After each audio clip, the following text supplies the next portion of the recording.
ओम श्री गुरुवे नमः। भाइयों और बहनों सभी को प्रणाम। जीवन लक्ष्य के इस YouTube चैनल के माध्यम से स्वाध्याय का क्रम लगातार चल रहा है। आप सभी भाई बहनों का सहयोग भी हमें लगातार मिल रहा है। आपके इस अपार सहयोग के लिए आप सभी को बहुत बहुत शुभकामनाएं और धन्यवाद। हम आप सभी के उज्जवल भविष्य की परम पूज्य गुरुदेव एवं माताजी से प्रार्थना करते हैं। भाइयों और बहनों, स्वाध्याय के पिछले वीडियो में हमने प्रज्ञा पुराण कथामृतम भाग 1 का स्वाध्याय पूर्ण कर लिया था।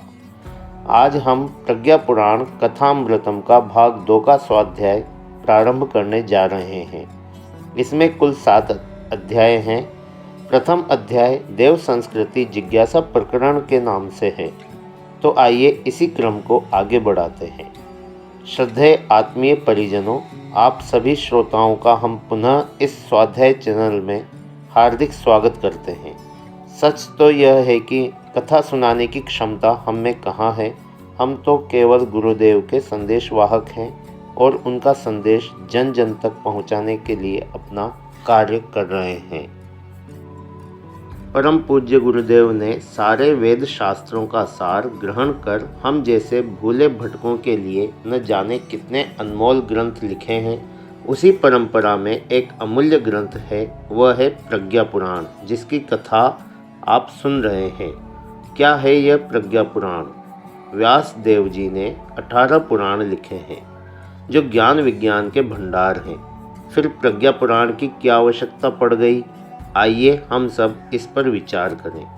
पुराणों में एक कथा आती है। एक बार महर्षि व्यास जी अपने आश्रम में बैठे हुए थे, बहुत उदास और चिंतित।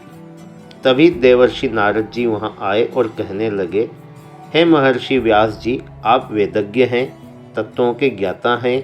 18 पुराण महाभारत जैसे ग्रंथ आपने लिखे हैं। फिर आपकी चिंता का कारण क्या है? कृपा करके बताइए। यह सुनकर व्यास जी ने कहा, हे देवर्षि, मेरी चिंता का कारण यही है कि मैंने इतना सब कुछ लिखकर मानव को मानवता का संदेश दिया, तो भी मनुष्य को ऐसी सद्बुद्धि नहीं मिली कि वह सुखमय जीवन जी सके। आज भी वह उसी तरह भटक रहा है और परोपकार करने के बजाय एक दूसरे को परेशान करने में लगा है। मैं क्या करूं, समझ में ही नहीं आता। महापुरुषों की यही विशेषता होती है, वे दूसरों का दुख दूर करने के लिए प्रयत्नशील रहते हैं। देवर्षि ने कहा, हे ऋषि श्रेष्ठ, आपने पुराणों में ज्ञान विज्ञान की बातें तो लिखी है, किंतु भक्ति रस से परिपूर्ण साहित्य नहीं लिखा। अतः भक्ति रस की रचना कीजिए, जिससे जनता का कल्याण होगा और आपको भी शांति मिलेगी। तब उन्होंने भगवान के समस्त अवतारों की लीला का वर्णन करते हुए भागवत पुराण की रचना की, जिससे जनता तथा व्यास जी दोनों को ही आनंद की अनुभूति हुई।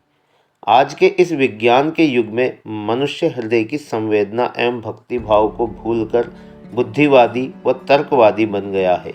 इसलिए आज वह इस बौद्धिकता एवं भौतिकता की चकाचौंध में पड़कर अपने को विधाता समझ बैठा है। वह न सोचने योग्य बातें सोचता है और न करने योग्य कार्य करता है। अतः उसकी सद प्रज्ञा को जागृत करने के लिए इस युग के व्यास आचार्य श्री राम शर्मा आचार्य जी ने यह प्रज्ञा पुराण नामक ग्रंथ लिखा है, क्योंकि इस समय मनुष्य को सद्बुद्धि की ही आवश्यकता है। प्रज्ञा शब्द का अर्थ है उत्कृष्ट ज्ञान। वह अविचल बुद्धि जो बड़े से बड़े संकटों में भी विचलित न हो, सुख सुविधाओं को पाकर अहंकार ग्रस्त न हो, जो हानि लाभ जीवन मरण यश अपयश में एक समान रहे। क्योंकि जिसके पास अपनी बुद्धि नहीं है, शास्त्र उसका क्या लाभ कर सकते हैं। नेत्र विहीन को दर्पण से क्या लाभ। देवता भी जिसकी सहायता करते हैं, वे लाठी लेकर उनके शत्रुओं को नहीं भगाते, अपितु उसे सद्बुद्धि देते हैं। आप सबने कहानी सुनी होगी खरगोश एवं शेर की। एक छोटे से खरगोश ने शेर को कुएं में कुदवाकर मार डाला। यह उसकी बुद्धि एवं शेर की दुर्बुद्धि का ही प्रभाव था। इस ग्रंथ का नाम प्रज्ञा पुराण इसलिए रखा गया क्योंकि जिस युग में भगवान ने जिस रूप में अवतार लिया है, व्यास जी ने उनकी लीलाओं का वर्णन कर उसका नामकरण भी उसी अवतार के आधार पर रखा है, जैसे ब्रह्म पुराण, शिव पुराण, वराह पुराण, नरसिंह पुराण आदि। क्योंकि इस युग में बुद्धि भ्रष्ट लोगों को सद्मार्ग पर लाने के लिए प्रज्ञा अवतार ही एक आवश्यकता है। अतः इस ग्रंथ का नाम प्रज्ञा पुराण रखा गया है। आइए सुनते हैं प्रज्ञा पुराण। भारत देश धर्म प्रधान देश है। यहाँ व्रत, उपवास, कथाओं का बहुत प्रचलन है। यह सब इसलिए है कि मनुष्य इन कथाओं से आदर्श ग्रहण करके सच्चा इंसान बन सके। उसी परंपरा में आज यह कथा सुनी और सुनाई जा रही है। आज का विषय है देव संस्कृति जिज्ञासा प्रकरण। प्रज्ञा पुराण के चतुर्थ खंड के प्रथम अध्याय का शुभारंभ है यह कथा। क्या है यह देव संस्कृति? हमारी यह भारतीय संस्कृति ही देव संस्कृति है। इसे देव संस्कृति इसलिए कहा गया है क्योंकि यह मनुष्य में देवत्व का निर्माण करती है। जिस प्रकार खेत में ऊबड़ खाबड़ पौधों को निकालकर काट छांट करके सुंदर बनाया जाता है, उसी प्रकार मन की उच्छृंखल प्रवृत्तियों पर नियंत्रण कर उसमें दिव्य गुणों का आरोपण किया जाता है। इस संस्कृति की यही विशेषता है। जिस प्रकार किसान बीज बोकर उसे सींचता है, उसी प्रकार पूर्व जन्म के संचित सुसंस्कारों को उपयुक्त वातावरण देकर मनुष्य को सुसंस्कारी बनाना, त्याग, तपस्या, परोपकार जैसे दिव्य गुणों को विकसित कर मनुष्य को देवता बनाना इस संस्कृति का उद्देश्य है। संस्कृति शब्द का अर्थ है वह कृति, वह कार्य पद्धति जो संस्कार युक्त हो, अर्थात शुद्ध की गई हो, तपाई हुई, संशोधित, बुराइयों से दूर, अच्छाइयों से भरपूर।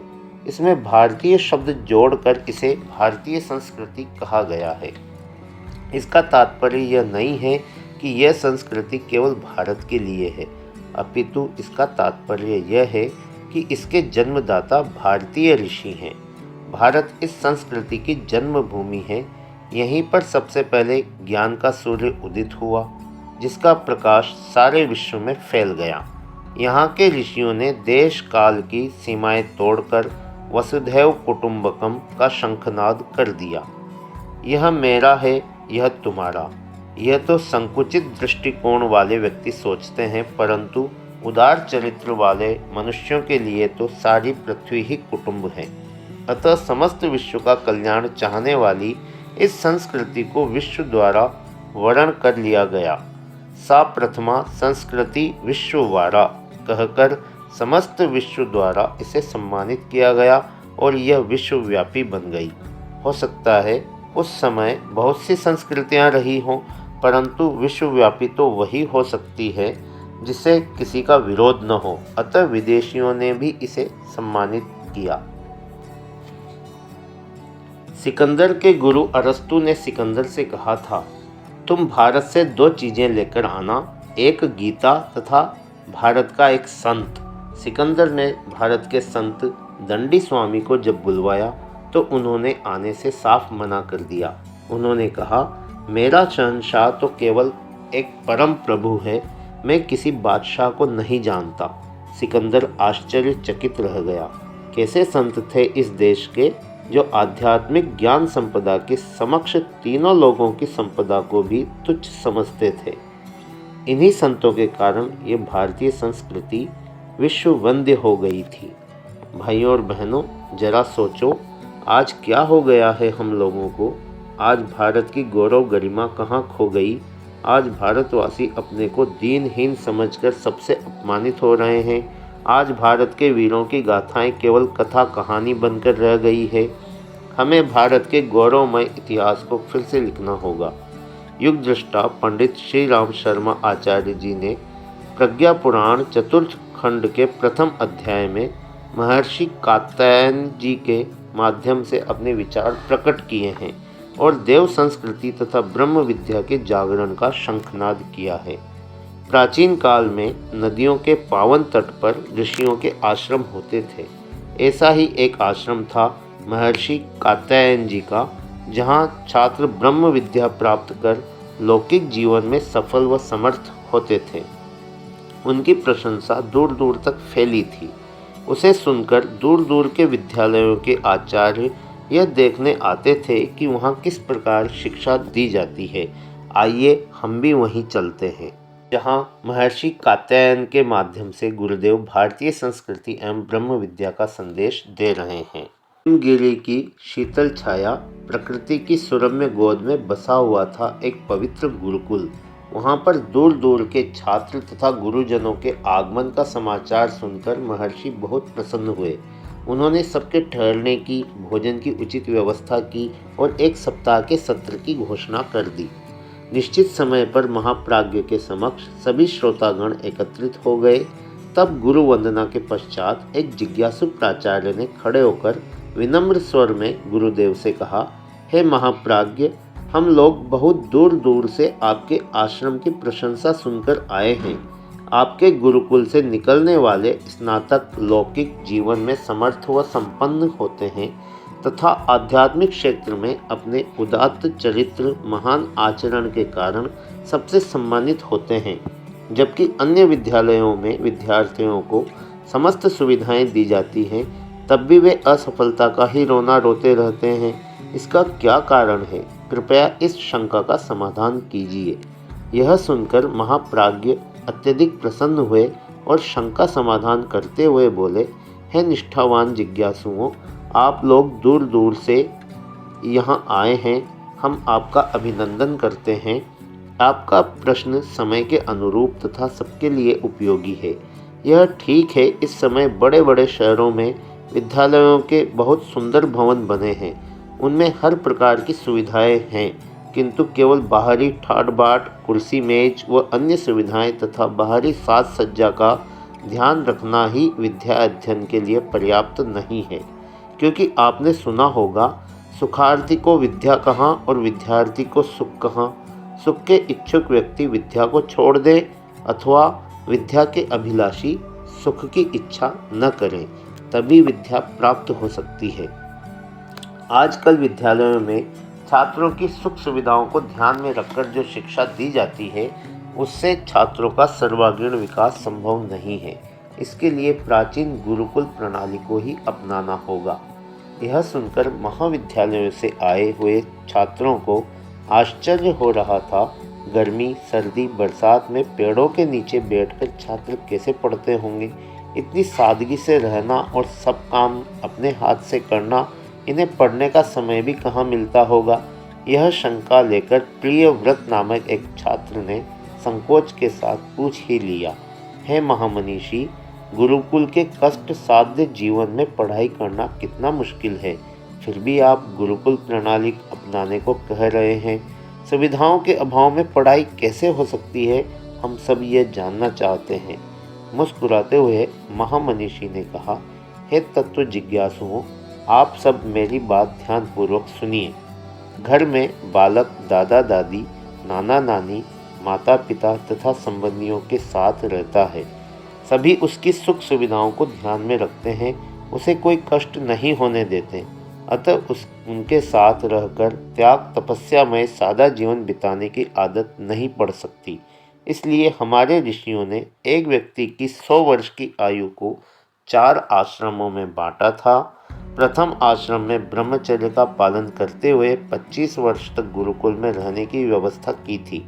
प्रत्येक जाति, वर्ण व समुदाय के लिए यह आवश्यक था वह गुरुकुल या आश्रम में रहकर विद्या अध्ययन करे, जिससे घर के वैभव एवं विलासितापूर्ण जीवन से बाहर निकलकर त्याग तपस्या तथा तितिक्षामय जीवन बिताने का अभ्यास कर सके। यह परंपरा प्राचीन काल से चली आ रही है। भाइयों और बहनों, आज के स्वाध्याय को अब यहीं समाप्त करते हैं। आशा है आपने इसे ध्यानपूर्वक सुना होगा और आपका सहयोग हमें लगातार मिलता रहेगा। इसी आशा और अपेक्षा के साथ आप सभी का बहुत बहुत धन्यवाद।